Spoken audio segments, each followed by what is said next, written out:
DEI, DE&I, DEIB, DEIB+, and now JEDI.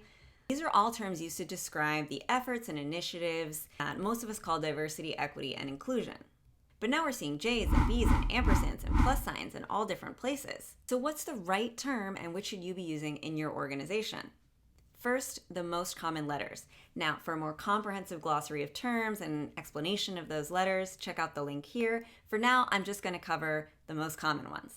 Now, the most common letters are D, E, and I, diversity, equity, and inclusion. Many of us agree that these are the three foundational pillars to this work. It's also recognition that you need more than one of these concepts together. Just diversity on its own is not going to make a huge difference. You really need to pair it with efforts around inclusion and equity in order to generate progress and see change.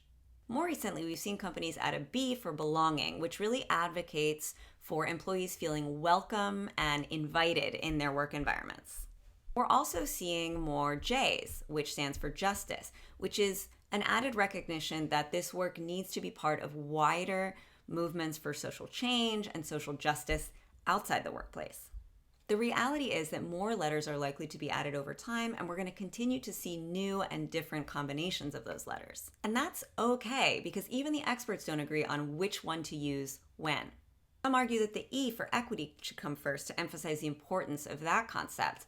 Others say that no, it's the J, because the social justice changes that we need in society are really the foundation to this work. And still others argue that the B really isn't necessary because it should just be included in the I for inclusion. The truth is that the efforts we make around these concepts are much more important than what we call them. So while you may get tripped up by someone else using a different combination of terms than you do or your organization does, here's what's more important. First, whatever terms you use, make sure that you and your teams have a really solid understanding of what they mean. Have crystal clear definitions, share resources to make sure it's really clear what these words represent.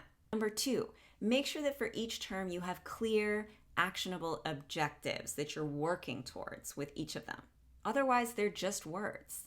What initiatives and efforts are you making to advance each one of those letters and what they mean?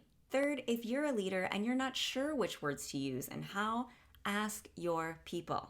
Create a conversation around the question. Share the definitions of different terms and have an open dialogue about which people feel are most important to them.